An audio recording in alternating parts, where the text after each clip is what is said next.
Assalamualaikum warahmatullahi wabarakatuh dan salam sejahtera. Kembali lagi dalam video pembelajaran Cikgu Aisyah. Hari ini kita akan belajar kata nama am versus kata nama khas. Pembelajaran hari ini, murid akan belajar perbezaan antara kata nama am dan kata nama khas. Baiklah, kata nama am merujuk kepada sesuatu secara umum. Dan kata nama am perlu ditulis dengan huruf kecil di awal perkataan, kecuali awal ayat. Kalau awal ayat, maknanya kena tulis huruf besar. Kata nama khas pula merujuk kepada sesuatu secara khusus dan ditulis dengan huruf besar pada setiap awal perkataan kata nama khas. Mari kita tengok contoh di atas kata nama am ini. Cikgu letakkan perkataan guru.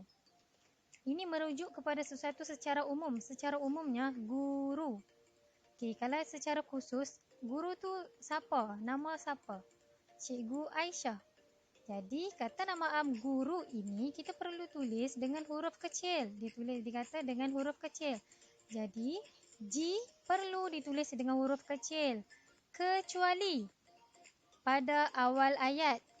Kalau awal ayat, huruf G ni perlulah ditulis dengan huruf besar kalau awal ayat. Kalau tidak, kita perlulah tulis dengan huruf kecil. Mari kita tengok pula kata nama khas.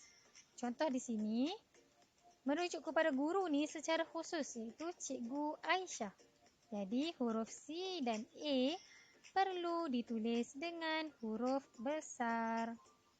Mari kita tengok contoh perbezaan antara kata nama am dan kata nama khas.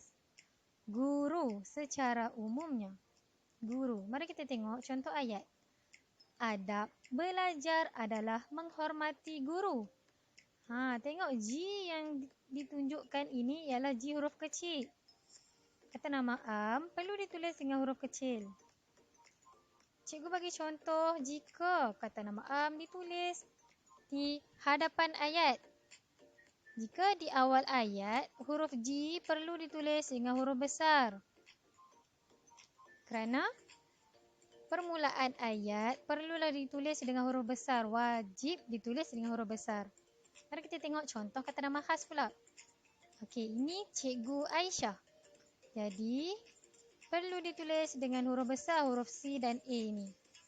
Mari kita tengok contoh ayat. Kakak membawa kertas lukisan kerana Cikgu Aisyah minta.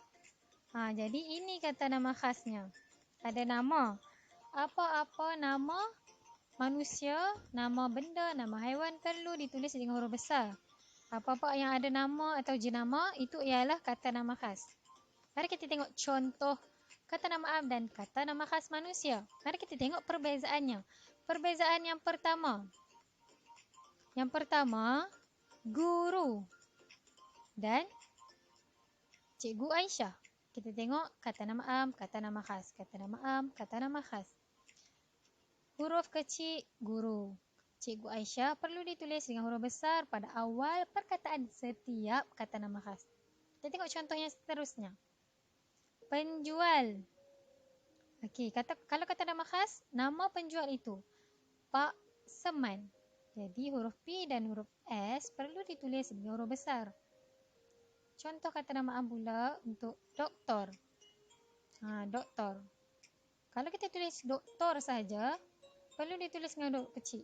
Kalau doktor tu ada nama, kita nak letak nama. Dr. Ali. Perlulah ditulis dengan huruf besar kerana Dr. Ali ialah kata nama khas. Contoh yang lain, penyanyi. Kalau kata nama khasnya Siti Nurhaliza, ada nama, jadi ini kata nama khasnya. Huruf S dan huruf N perlu ditulis dengan huruf besar.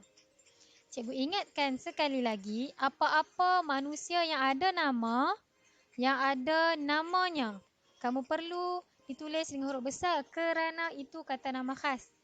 Kalau kita hanya sebut pelajar perempuan, tiada nama. Kalau ada nama, contohnya Ben Arisha. Jadi perlulah B dengan A itu huruf besar. Contoh seterusnya untuk haiwan. Kata nama am dan kata nama khas. Mari kita banding bezakan gambar yang pertama, kucing. Kata nama khasnya si putih. Kucing ni ada nama si putih. Ni kata nama khasnya. Bila kata nama khas, huruf awal setiap perkataan perlulah ditulis dengan huruf besar. Ingat tu ya. Seterusnya, harimau. Harimau ni namanya Pak Belang. Jadi Pak Belang ni kata nama khasnya. Huruf P dan B perlu ditulis dengan huruf besar. Seterusnya, kancil. Ini haiwan, namanya kancil. Haiwan kancil. Okey, nama kancil ni sang kancil. Contohnya dalam cerita pada suatu hari. Dalam cerita tu, kancil ni nama sang kancil. Jadi, huruf S dan K perlulah ditulis dengan huruf besar. Sebab itu nama dia. Jadi, ini kata nama khas. Contoh seterusnya, arnab. Haiwan ini arnab. Namanya sang arnab. Baiklah, cikgu bagi satu contoh. Kalau kamu ada membelah arnab di rumah, kamu namakan arnab tu comel. Arnab ni tetap kata nama am. Kalau arnab kamu nama comel, C kena huruf besar. Comel. C huruf besar. Yang lain huruf kecil. Boleh faham? Okey, jangan lupa siapkan tugasan hari ini. Selamat maju jaya. Sekian, terima kasih.